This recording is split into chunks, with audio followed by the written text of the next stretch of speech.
my third deal, dude, this was a miracle. This was a miracle deal because at that point, I get a property. This guy is, the ARV is 270, 280. The guy wants 170. The house is fire damage. Got like 80, 90, 100 grand in fire damage.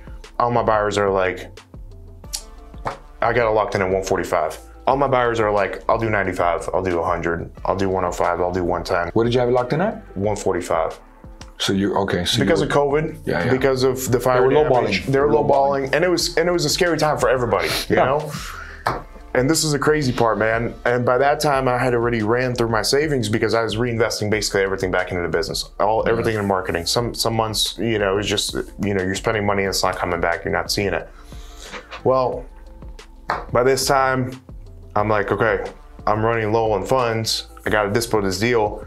Guy hits me up 4 or 5 days after the contract, goes, cancel the contract. Somebody offered me more money. I'm like, I'm not canceling it. I'm going to sue you. So I had to open another lawsuit. And damn, you're aggressive with that stuff. I am, you don't because just let it go. I just don't let it go because I was like, there's opportunity here, you know? Yeah, and you pay a lot for marketing. I'm starting to get that way. Yeah. It depends on case by case. Like if the seller gives me a really good story of why they need to cancel, I'll let it go. But if they're just being stubborn and difficult. Well, that's what it was. It wasn't, he wasn't living in a house. It was an investment property for him. You know, he was just being greedy because, you know, I gave him the 145 he was looking for, but he was just being greedy. And anyway, so fast forward 2-3 weeks, 4 weeks, the guy texts me, he goes, I'm gonna file an injunction and sue you back because you're tying up my property and you're not closing on it. And at this point, I don't have any buyers. I don't have any buyers. Did you have to close on it? So I was like, I'm not closing on this deal because first of all, for hard money, you need, you know, 10, 20% down. And then on top of that, I was like, I don't want to close on a house that everybody's at like 95, 100, 105, whatever. Anyway, I get on my knees and I pray to God and I'm like, God, show me the way. Help me out here. I'm desperate. I gotta sell this deal. I'm desperate. Help me. Show me the way. I believe in you. I may not have it figured out, but you always got it figured out. Yep. I get up from my knees and I get a phone call. This Mexican guy that I know is that's a good investor in Charlotte. I wasn't able to get a hold of him. He was just, I text him, call him, nothing. Couldn't get a hold of him. This guy calls me and goes, hey, can you meet me at this property? I just got an email from you, you know, for your property.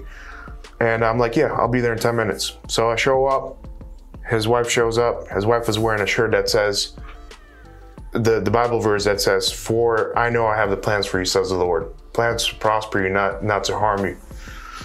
And he's standing there, he goes, what are you looking for this property? 175? Okay, done. Shakes my hand, just like that.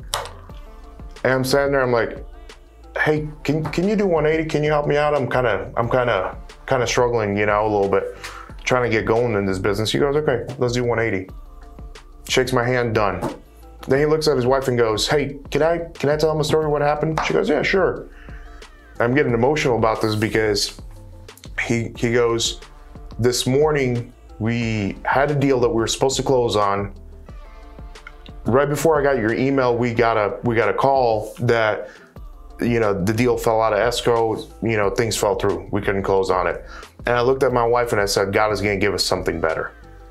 Now this guy, the reason why he was able to pay more for this property was because it was a good part of town and he was not only an investor where he fixes and flips, but he owns a mortgage company and he does those loans for Spanish folks for like 1%. Yeah. So he like holds on to them, then gets full retail and then does the back end financing. So he looks at me and goes, so after I told my wife that God's gonna send us something better, your email came through. And at that point, I just started crying. I was like, God, you know, these people are standing here, they're telling me they're Christian. They told me that the deal fell out of escrow and they got my email 5 minutes later. I'm desperate, I can't dispose this deal if my life depended on it. And you put things together like nobody else could. And you needed that deal. And I needed that deal.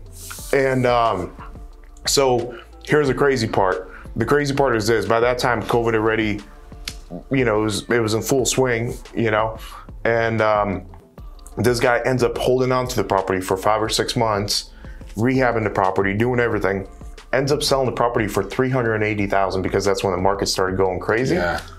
And he's like, I made 6 figures. I helped you out. I took care of you. That's insane. And we are still talking to this day, back and forth. You still sell them deals? I still sell them deals. How crazy is that? It was one of those moments that that's a buyer. That's a buyer that's heaven sent right there, dude. It was literally like a crazy sense of relief on my part. On his part, he was like, hey, I'm getting a good deal. Maybe not right now, but I can buy and hold it. I don't care. He pays cash for everything, you know? Yeah, I got a couple of deals like that myself. Where I bought them a little too high, and I'm still trying to figure out if I'm gonna keep it, if I'm gonna resell them, if I'm gonna take a small profit, 20 grand and walk away. Yep.